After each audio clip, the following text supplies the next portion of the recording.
Good afternoon. Good afternoon. This is Spirit Journey. This is actually my second audio of the day. And right now, it is now about 1:41 p.m. Wednesday, October 23rd, 2019. Yes.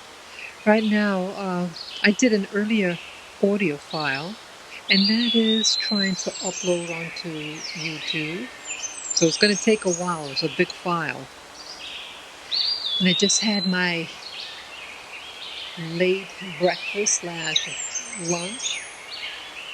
It was really wonderful. I had these fettuccine Alfredo made by scratch.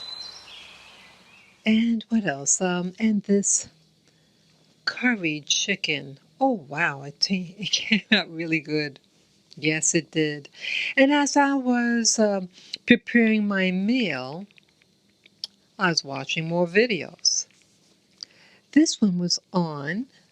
There are two of them that I was watching. One of them, the first one was on the fundamentalist Latter-day Saints, aka the Mormons. The fundamentalists, that's the first Mormons, the so-called authentic Mormon religion, the original one that was formed some 150 plus years ago. The Mormonism that you hear of today mainly are the I guess you call it Reformed Mormons. So they don't practice the polygamy. So they were showing the people, these Mormons, and they wear very clothes from the 1800s. The women wear the very long dresses. They have their hair covered. And they have a work ethic. They're hardworking.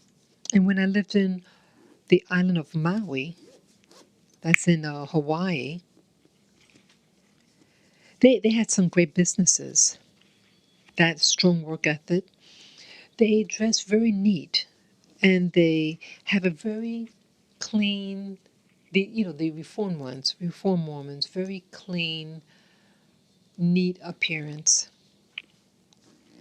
And this one, the fundamentalist Mormons, they had a problem. This particular family that was featured in this video, they didn't like the restrictions that was happening with the lifestyle. There's so many restrictions. And they eventually broke away. And then right after that, there was the next video was on the Amish people. That is predominantly a German group, or Swiss German, and they're a Christian-based group. Unlike the Mormons, they have their own Bibles, different entirely, but they pretend to be Christians. But either way, the Amish, they're a different group, but they have externally, at least characteristics, the women wear very similar, long dress, hair covered, very clean, neat appearance. The men wear suspenders, they have beards. And part of me is like, it looks sweet. I like that they stress about the work ethic. Work hard, work smart. I mean, I was impressed with that. What impressed me with especially the Amish, that they seem very focused. They're a Christian group, as I mentioned, but they their faith is like about don't challenge the system, don't ask questions, and we do the things what we do because it is. And so, even though they're Christian based, but they're not allowed to like read the Bible in modern day English. And it's their Bible is in old German. And he said that many of the people don't speak that, at least maybe read it. So I thought that was interesting. So it had me thinking, like on the surface, it reminds me of the television show Little House on the Prairie. And that the people wear clothes reminiscent of this era in time. It's a romanticism with it. And so I'm watching it through the eyes of a black woman who wants the idealism for other blacks to live in a community, something that's stress-free, something that is culturally relevant to us, something that's clean, something that you manage your own lives. You have your own farm and you work as a community. And so when I was watching them, part of it was in, I don't want to say envy, but I start to question, how is it that they're living in clean air? They have masses of land to grow their food and everything. And with that genre that I was talking to you about earlier, about the targeted individuals, how is that these people are able to live in relative some ease? I mean, physically, yes, these people have to work that land, you know. But I ask myself, how is it that the Amish, the fundamentalist Mormon church, how is it that they're able to live in a continuity that lasted over 150 years? They have their own type of language, at least the Amish. They can speak uh, their native tongue. They don't need the comforts of, how do you say, of electricity, video games, even automobiles. How is that they're able to live with this ease? And so I started to think about, well, when blacks in America got their so-called freedom from slavery, how is that they weren't able to have that type of system? How is it that they weren't able to get that land, the separate community, making your own soaps, having your own clothes, that system of continuity for us? Mainstream whites, did not want to be associated with these freed Africans. So why is it, how did it come about that this was denied the freed slave? What was different? Well, you had the controlling families, the former slave owners. They had taken, initially, the land was given to many of these freed slaves, and then, shortly after, the government pulled it away. And then the other aspect of this, that you had what's called the terrorist group, the Ku Klux Klan, and a cult group that is known for harassing and terrorizing the freed blacks. So, but why was this? Why weren't they permitted to just live? To just, like the Amish or the fundamentalists, to have their own community, don't bother anyone, and live their own life.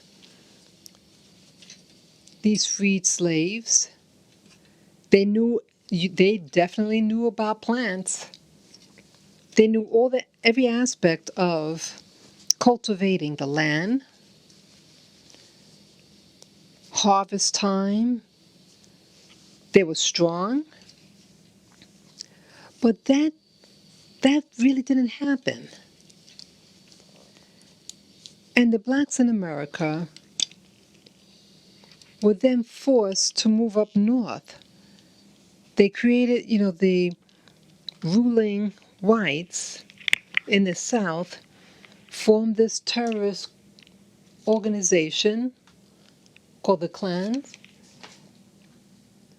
And then these people were chased off land, lynched, some of them, as a method of coercion and to install fear. And then many of them moved up north. They were forced to live into the growing urban centers like New York City, Chicago, Detroit. And at that time, many Europeans were also coming in at the same time. And that's also where a lot of the hardship started to happen, because now the freed blacks had to compete with the new European immigrants. And eventually, after World War II, I know that's a big jump, after World War II, what they called the projects were formulated. These were what was called affordable housing by the government. And initially it was great for someone who's just starting out. They just got married, they get kids. And again, it was based on your income. And so what income you have, that's the rate of your rent. And then eventually you save up enough money, and then you move out. That's what it was designed to do. But eventually that system changed, and the new blacks that were coming up north from the South or other parts of the Americas started filling in these new cities that were sprawling. So whites were encouraged to, better paying jobs and the ability to get money for mortgage and get a nice place. But with the projects, it turned into like a prison. people were stuck there. There was really no aspirations to, as a stepping stone. That was it. That was their lot. That they were to live there, die there, and then they're not maintained. So even though now it's heavily Afro-American or Afro-Caribbean, it wasn't separate yet equal. The services, the upkeep, like those places, those drinking fountains in the South, one for whites only and the other for coloreds. The one for whites only was always clean and it was large, and one for the coloreds was small and unclean. So like these affordable housing called the projects, it's not kept up. And it's filled with gangs. The apartment units aren't maintained and it's dilapidated. I've seen pictures, documentaries on some of those units, and it's quite frightening to look at how something like that could exist, because you're supposed to have like what we call quality assurance, that when you have a business or whatever, you have to make sure that you do certain processes of maintenance. And someone's supposed to be getting paid to do these repairs. So how come it's not being done with the same thing? And then I later started thinking about, as I was watching the Amish in particular, not so much the fundamentalist Mormons, but I started thinking, wouldn't it be interesting for American blacks to have a community like this? And then I started thinking about this group. I'm not going to mention names of individuals, but I've been seeing on YouTube these groups that's focused on black people. They're pushing, like, how do you say, polygamy. They're pushing this, they're using the Bible, and some of them believe that they are the people of the Bible because of a particular passage in the Old Testament. Now, I can understand something to be like a symbolic of this particular, of black people, but to say that you're actually a descendant of these people, I find that problematic. And they're, I feel, enticing women. They call you like, sisters, brothers, they want to make you feel special. And some of the new religious type groups, they might even call you Earths. In the 1970s, at this group, they called Earths. Or they may say the women are the queens. Hello, queen, and things like that. They say things to try to flatter the woman, to make her feel special. But I feel that there's a deception, that it's to entrap women to go into these new organizations that's really about, at least how it comes across to me, about male domination over the woman.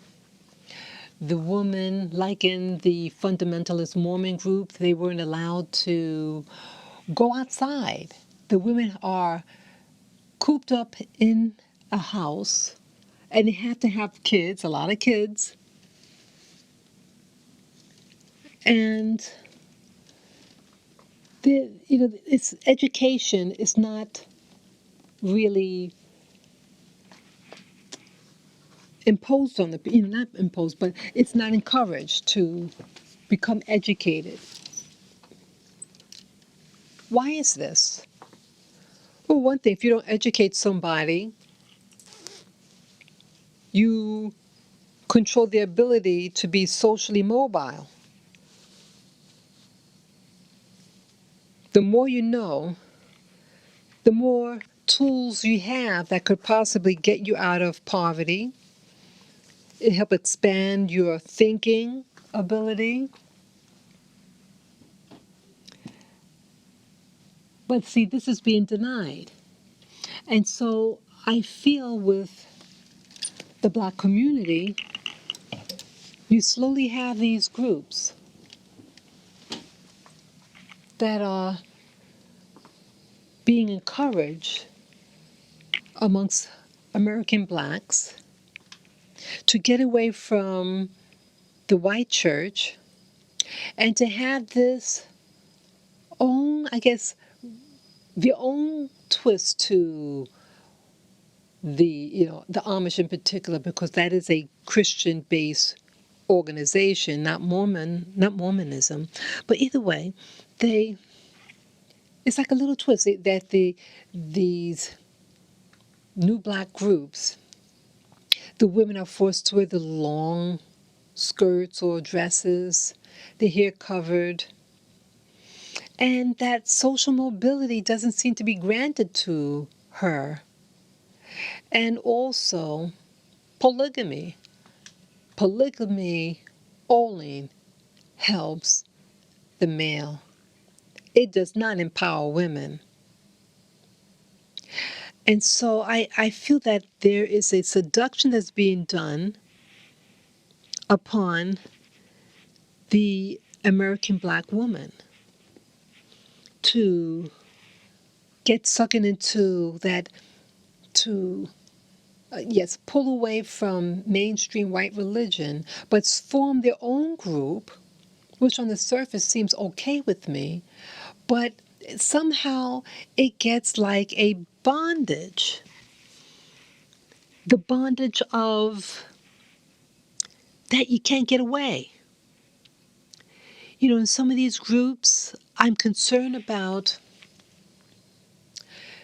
their, how do you say, like in some places in Africa and the Middle East, the women are encouraged to do the female genital mutilation.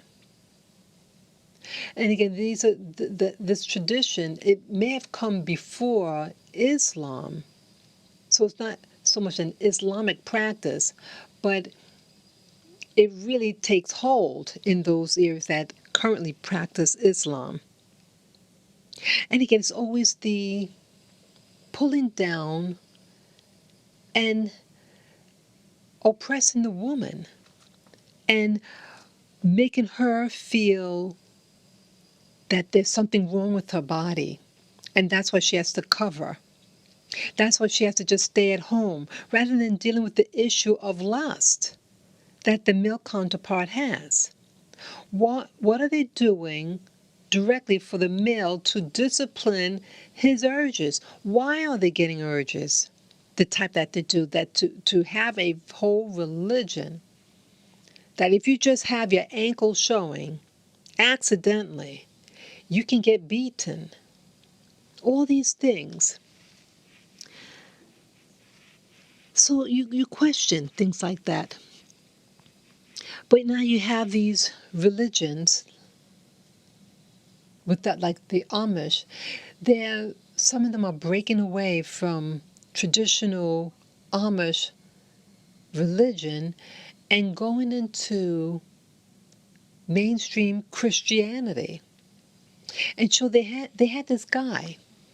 He was introduced to this mainstream, this Christian, Protestant denomination from a fellow Amish man. And when it was found out by his church, the Amish church, he was to be excommunicated. You're not allowed to visit other places. So they did it was a big sacrifice. It was a big sacrifice for them. So it's like, wow, people are, I thought they were supposed to both be Christian, but a threat if you join another expressionism of Christianity. But again, with all these different groups, the woman's position is really being compromised. And so even though on the surface I like the idea of the simpler way of life, like there's a place upstate New York, this college I used to go to, Newport, which is right around farmland. It looks absolutely beautiful. And I said, wow, wouldn't it have been nice to have something like that?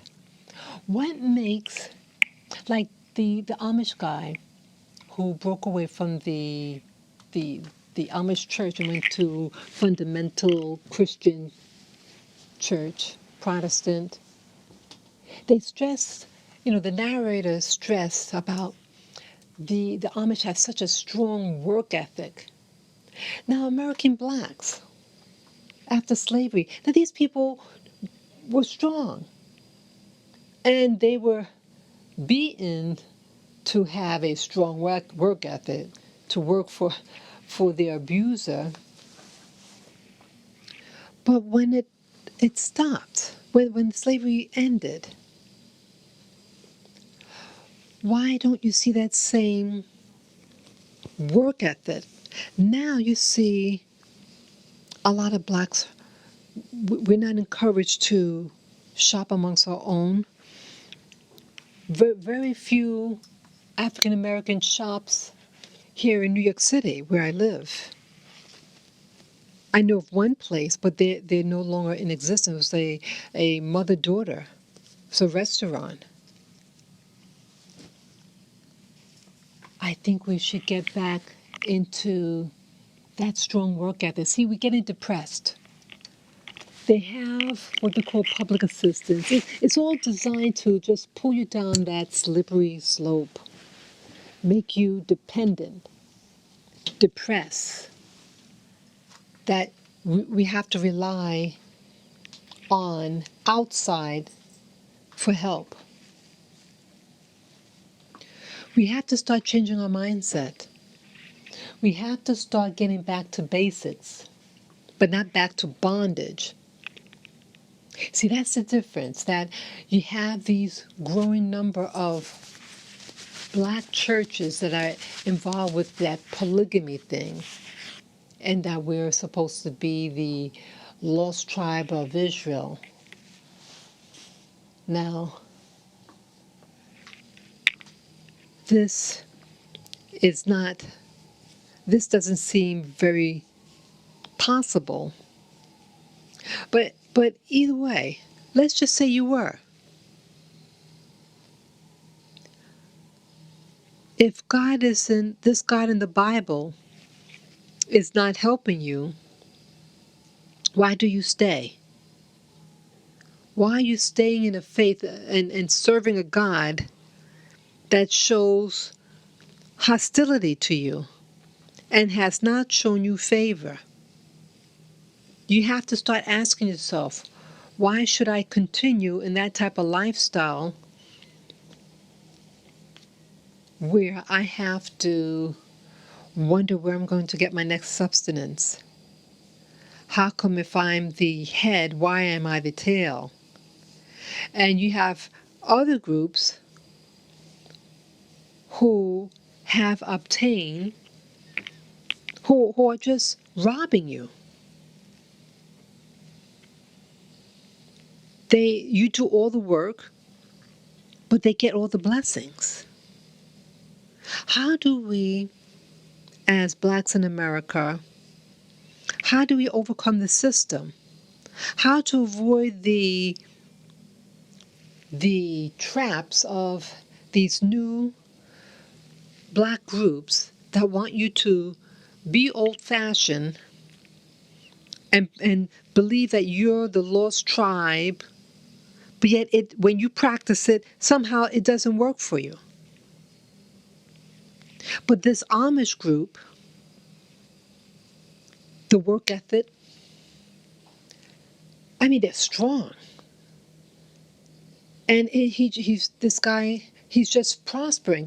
They have with the Amish, like when the teens, when they turn like 18 years old, they're given a test, so to speak. They said, we'll allow you for a time being for it to get, you get it out of your system about the world. So they allow them indulgences. And then they're presented and says, do you want to be a member or do you want to stay in the world? And because you have peer pressure, most of them say, I need my group. I want to stay an Amish member of the community. But that work ethic, and even when they broke away from the church, that one group, somehow working hard and serving the Bible helps them. And they seem to just they didn't have that oppression. They see, the air looks so clean and they just sprouted. Why is it that blacks in America, the average black church in America, why is it that our hard work does not pull us out of poverty, and it's a lot of oppression, a lot of social decay that's happening? There's a lot of ill health. You have people with heart disease, diabetes, a lot of obesity. But when you look on the Amish, they're very slim. Very. You have to really start wondering, how come the Bible, and I think this is the main thing about this audio file that I'm doing, how come Christianity doesn't serve the black family the same way as this Amish who left their community and started another church? Someone had even, like he did a deal with this guy. He says, hey, you let me live in this farmhouse and I do the work for you, the farming, in exchange of being able to live here. And the guy did so well that the owner said yes. And this family did so well that, and it surprised even the owner, they flourished. See, it's like opportunity. See, sometimes opportunity are permitted. And again, most likely the person that allowed him to live in that farm was probably someone of the same race as he, similar background, but not a strong Amish, but maybe a similar type of religion, but allowed, some modernization, You have to ask yourself this question. Serving the Bible, for a black American, to serve the Bible does not serve you, but it serves your former oppressors/masters. The Amish were never slaves. They might be slaves to a system, but they're never involved with chattel slavery. You really have to start wondering, You have to really protect yourself from these new groups, in my opinion, these new black groups that are putting ideas in the head that you come from kings and queens. Now you have modern day Africa. And even these modern day Africans where I live, they're leaving Africa. They're leaving West Africa. And they come into the U.S. And I don't see them promoting. Sorry, that's my little boy there. I don't see them promoting about teaching black Americans about how good it is to be here. You don't see anything. They're just living their lives. And I don't hear them saying that they come from kings and queens. And if they did, why aren't their king and queen helping them and keeping them in Africa? They're leaving. Many of them are leaving now, West Africa. And I'm sure other parts of the world too. So I believe that modern Black American society are teaching lies or deception about what Black life and Black history is all about. They're seducing us with colorful imaginations about, usually talk about ancient Egypt / Kemet. What did they ever do for you? You have modern day Egyptians. And it's a poor country. They're not thriving there. And I think the only thing that country really has going for itself is for people to come visit an artifact called the pyramid and the Sphinx. Outside of that country really has nothing going for itself. And that's the place that had the kings and the queens. But it's really not helping them.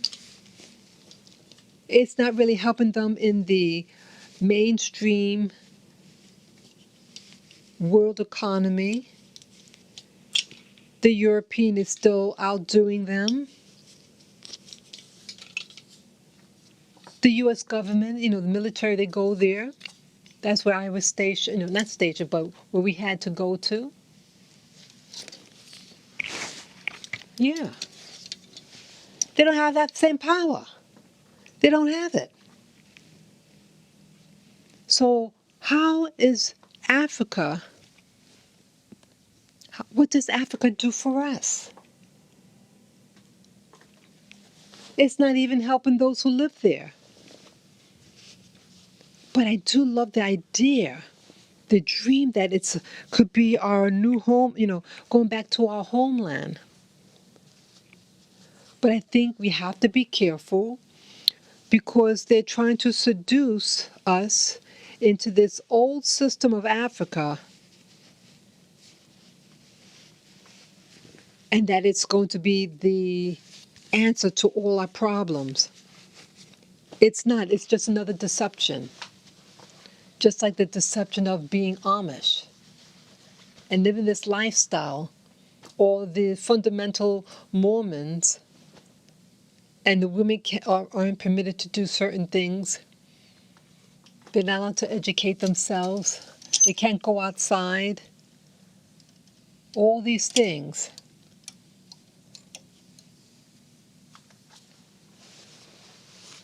And they stuck. And a lot of them can't get out of poverty. You have the Black American Church. We're packed in there on weekends. Some of us go there several times a week. And it's more and more and more churches. But it doesn't serve us. We are a religious group. But we are not getting out of poverty. Religion's not even bringing in community to us. There's no community. It's just struggle. I remember growing up, there was a neighbor, they'll be there for hours, virtually like camp out there in church. And these are poor people. She's from a poor family, that person. And it didn't increase, it didn't stimulate their mind, it didn't stimulate work ethic as it serves the Amish. You know, the Mormon also, they have a strong work ethic as well. In Maui, there are a lot of Mormons there. They have the businesses. Very, very nice businesses they have. And I met a Mormon from Fiji, a native Fijian. He was doing pretty good. He was a counselor, and he had a second job. He has two full-time jobs. His day job and then the other job in the evening. Yeah, that guy worked.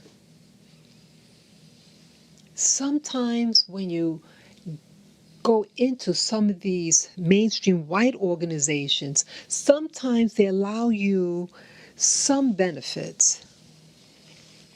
But see, the blacks that are in it, and you know the film I was watching with the Amish and the breakaway church for for the Amish people, it had a little black girl in it too. I was not that young. She maybe was a teenager, but yeah, they showed that, so I thought that was interesting. How's it going to serve her? That would be interesting to interview someone like that. How is that church up there serving her and her community? It'd be really interesting. Really, really interesting.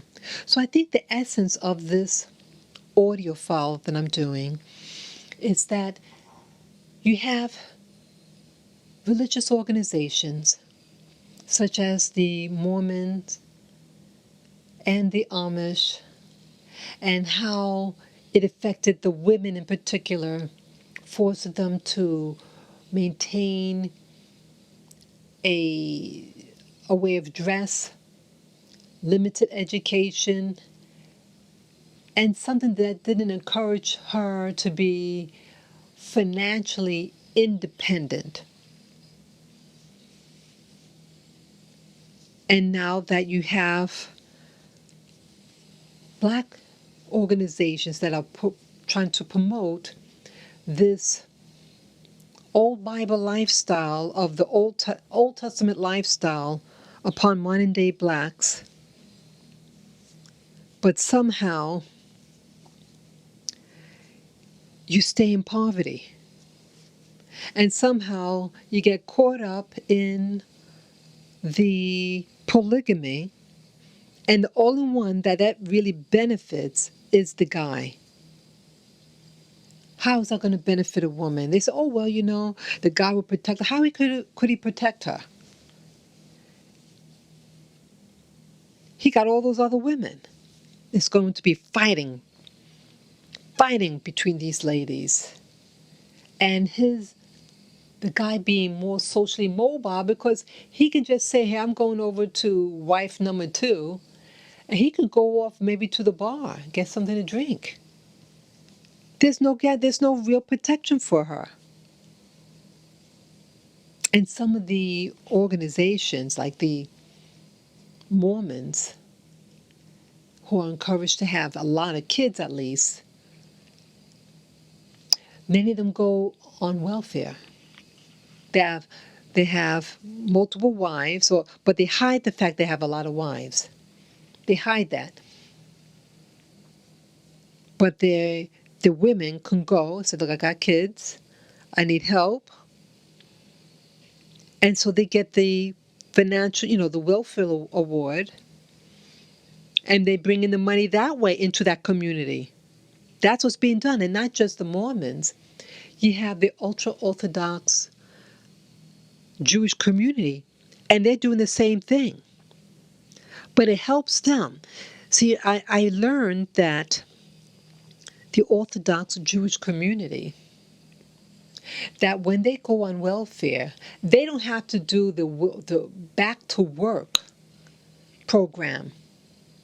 You get a black person or Hispanic, they have to be enrolled in some program called back to work program.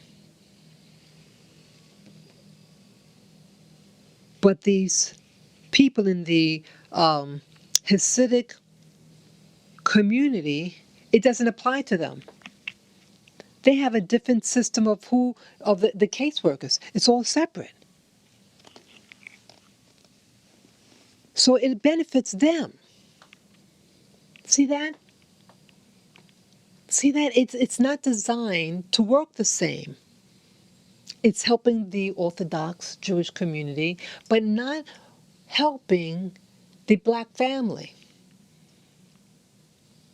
The husband and wife are not to live together, but those Orthodox Jewish families, the whole family's intact. See that? See how religion and the system does not operate the same. This is what I'm seeing.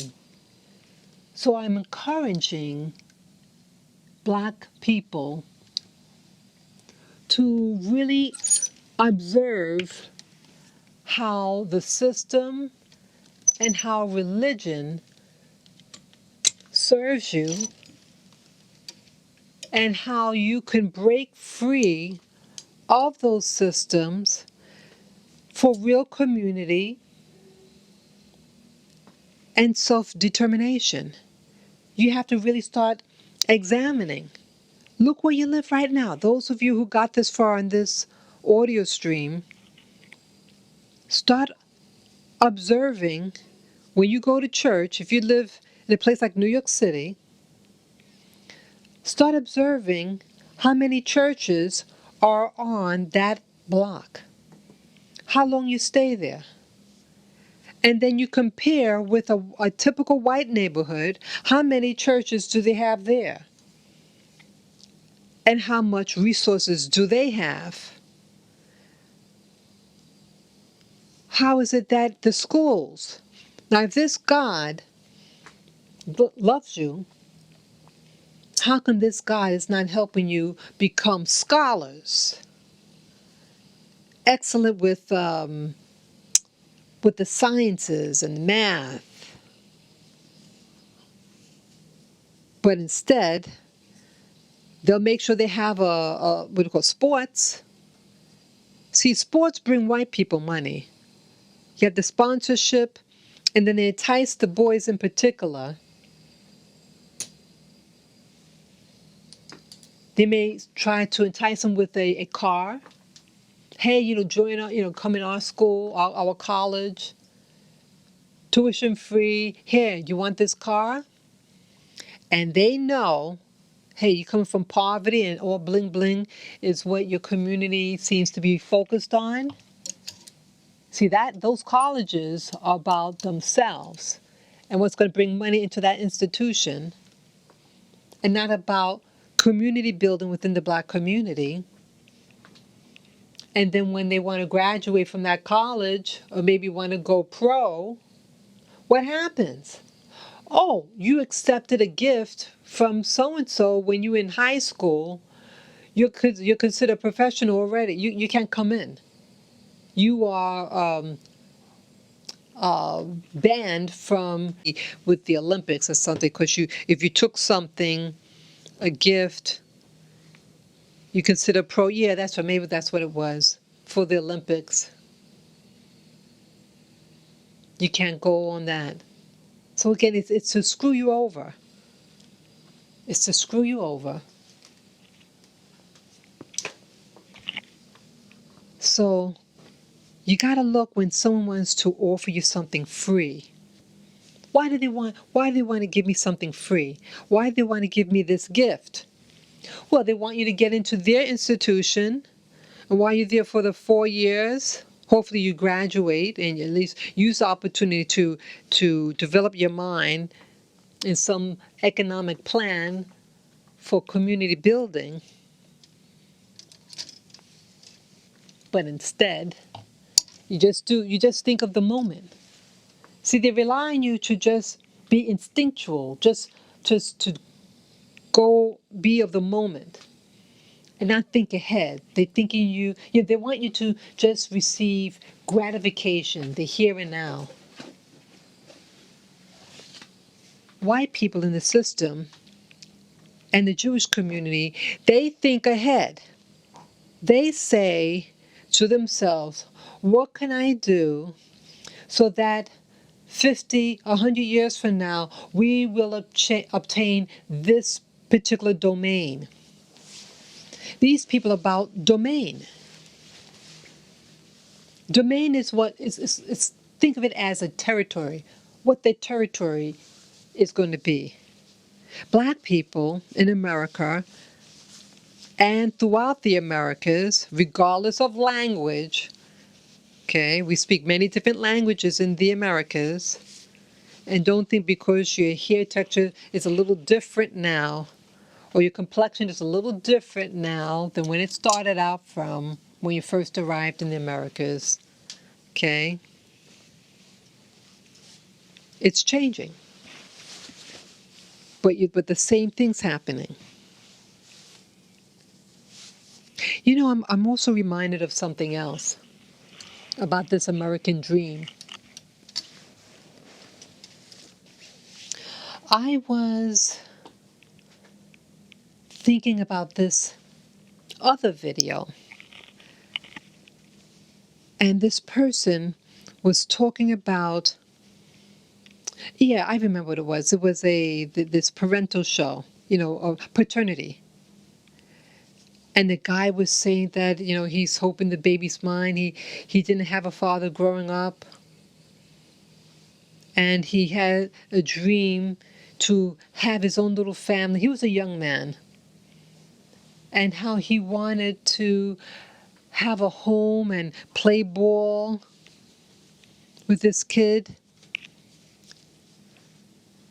And I just listened. I didn't expect to hear that. Oh, I want to play ball, baseball with my kid and blah, blah, blah.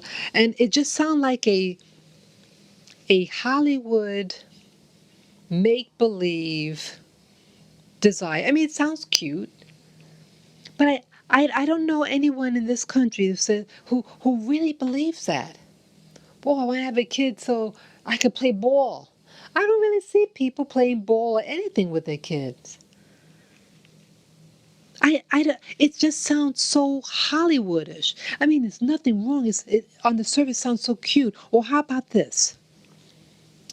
The white picket fence. I wanted to get married and have a house and a white picket fence. And I heard that before.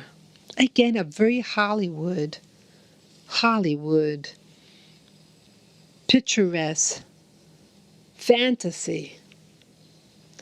And I started thinking, what is this? What does this mean?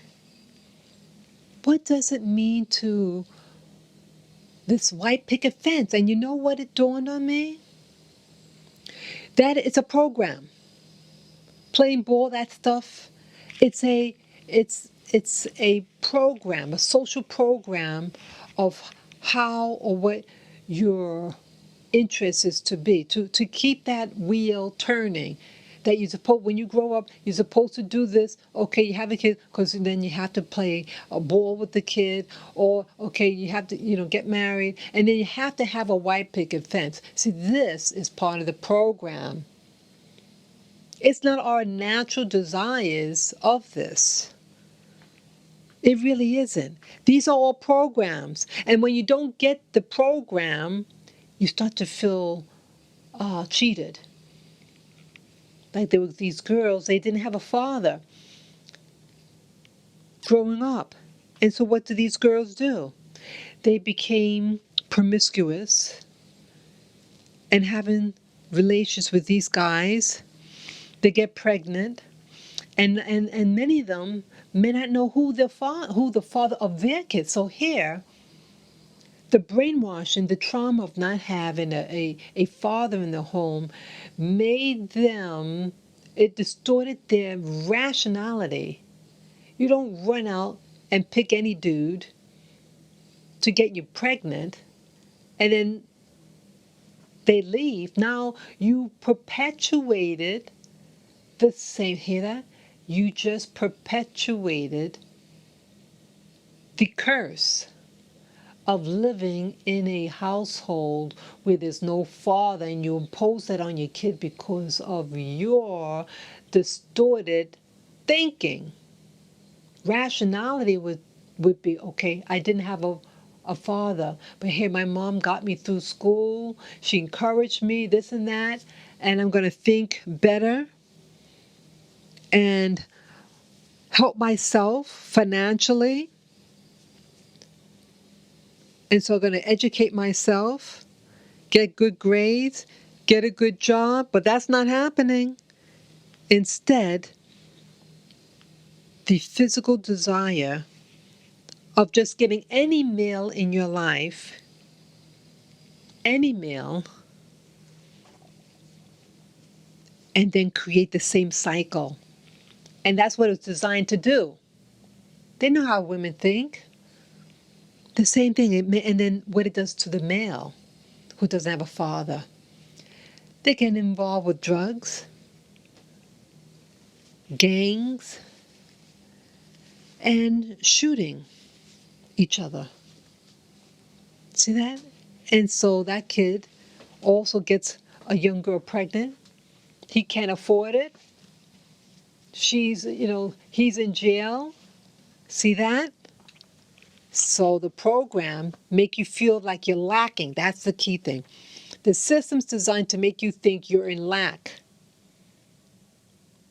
You're in lack. Start seeing through the deception. You're not in lack. When you have yourself, you never lack. Never. Stop believing the lies about yourself. Many people in this world don't have both parents, but use rationality, use wisdom, that these churches are failing to teach you wisdom. You don't have a father, okay. Make sure you don't get a girl pregnant. Make sure you don't get pregnant.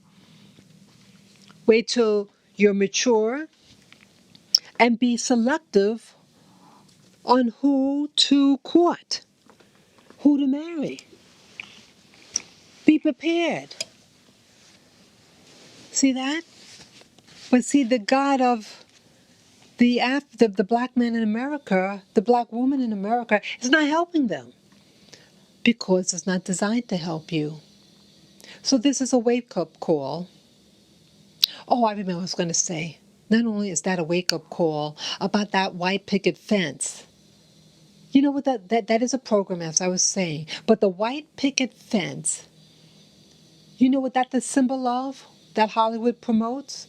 You know what that means? That is about white supremacy. White supremacy, that you are infringing on a boundary. So it's conditioning. White is a code. White is not a race or color. White is a code. And that code is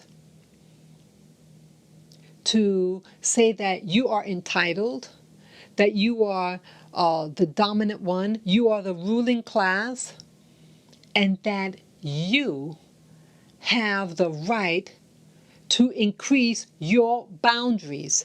And so there's programming whites. Get that white picket fence and have a big one and encroach on that. You know what happens when you put a fence up? You build enemies. So again, it's building up tension between communities that, hey, this is mine, and it's creating conflict and tension between my neighbor. You go in a traditional Native American society or traditional African society, do you see a white picket fence or any boundary like that? No, you don't. No, you don't. But in the European mindset, they believe in boundaries because, see, they are being programmed to take over the planet, to take over the earth. What was that thing with the Go West young man? Manifest Destiny.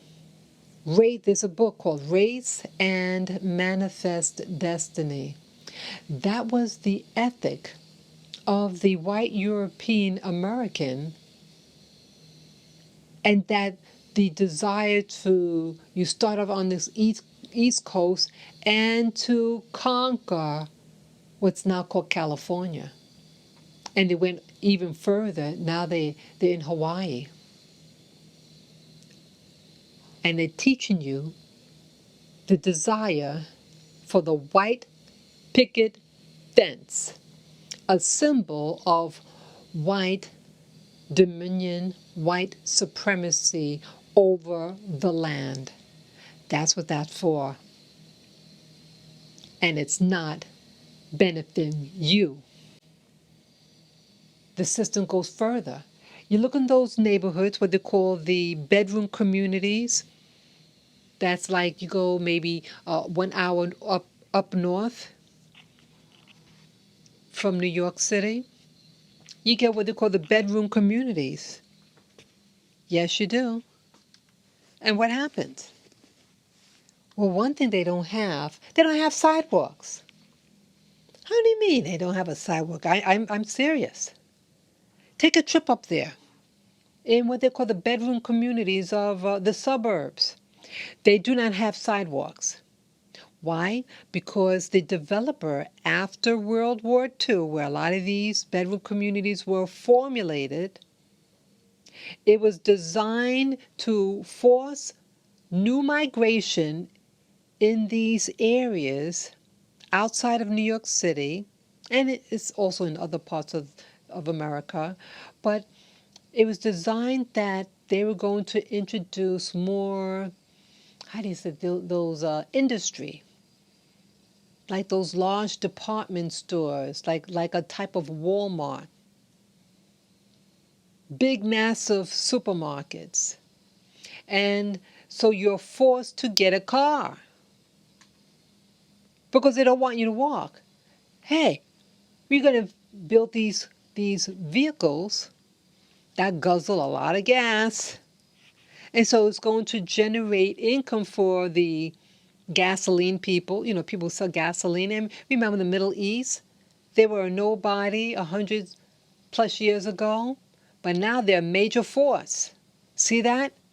The Abrahamic nations, the Abrahamic people of the Bible, they are building a system for themselves to make the non-Abrahamic people dependent on their system. So now, after World War II, people live far from where they get their food. Oh, well, let's sell a car to them. They just got, the economy is growing now. Since the war, people are starting families, what they call the baby boomers, which I'm a member of. Yep, you got all that. And so you get the car. You have to drive many miles to this shopping center. Schools also are far away, so now you have to bus them. You're on the road more hours, it seems. You're on the road for maybe 4 hours of the day, so you get home late and tired. You overeat because you're stressed, so you start to gain a lot of weight. And since now everything is far away, so you're not getting exercise. You're gaining more weight since now you're getting no exercise. And that in turn creates a sick society. You're developing diabetes, heart disease. And it's all about generating that system of control. That little gerbil wheel is continuing to spin, spin, spin. So now you're guzzling the gasoline. You're guzzling down the food. The food is tainted. The school is getting tainted. It's a system that's destroying both blacks and whites and everything in between. But the first group that it's getting the blacks. Start waking up. Start at least getting close to your own family and saying, hey, enough is enough. We need to start to build our community. It starts with your personal family. Start trying to, start living with less. I mean, don't try to get the Mercedes. Get something modest. Start making your own food. Start maybe learning how to make your own soap. I learned how to make soap in 2014. It's a fun little hobby, and it's teaching you that you can do something with your hands. They want you behind the smartphone. It's dumbing you down. They call it a smartphone, but it's actually a dumb, a dumb phone. It's not helping you. It's hurting you. They're making you so dependent on these devices. It's not educating you. It's pulling people away from their own families. Go, be in a large city and see what people are doing. Let's say when you're on the train or the bus. They're not talking to each other. They're looking at their devices. That's what they're doing all day when you go on the train or the bus. When I go on it, that's all I see. See that? It's entrapping you. It's programming you. It's programming me. I never used to be on those devices. I started getting on the devices in 2012. So that's about, 7 years now? Let's see. From 7/12 to 7/13, and then there was a break. And then from 7/15 to now, 2019. So that's 4 years. So about 5 years now. 5 years now I've been using these devices, and I find it harder and harder to resist. I'm getting seduced like these people. I get on, and I'm just looking at it. And then I look up, and they're doing the same thing. We're not talking to each other anymore. We need to start communicating with one person to another. We need to start doing that because they're going to totally take over. I even saw this movie. The movie was a semi-futuristic world where the drug of choice now is the internet.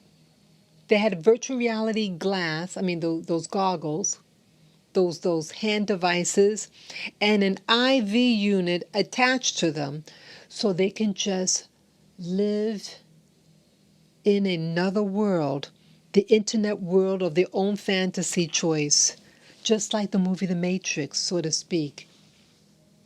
But this was their choice. They were like in a drug den rather than just a intravenous, the drug. It was the virtual reality game as they're getting brainwashed. Yep. It's a warning. It's a warning, folks. You don't want to be like in that movie with the IV in your arm to feed you so you don't leave. You have the goggles, the 3D goggles, the hand devices, so you can interact in another world. and you don't realize that you're enslaved to it. You're addicted to it. It's killing you. They're killing us softly. Just like the frog that's in a pan of water, and they turn on the heat really slow, and then it's too late for them to get out, and they die. We have to wake up. We have to wake up. So that's what I want to share with you guys today about the system, about what's happening to all people in this country, on this planet, the desire of people to control what goes on in our community, amongst the black community, and that ultimately that white picket fence is going to consume us all and destroy us all, both black and white and everything in between. So that's what I wish to share with you right now. I hope you were able to follow along and understand my thoughts, and that feel free to comment below.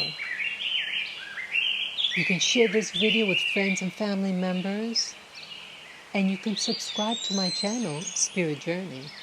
And those of you who like this content, love my channel, and wish to support it, you may like to PayPal me. Just go to my channel, Spirit Journey, and on the top right portion of the banner of my channel, you see the PayPal me link.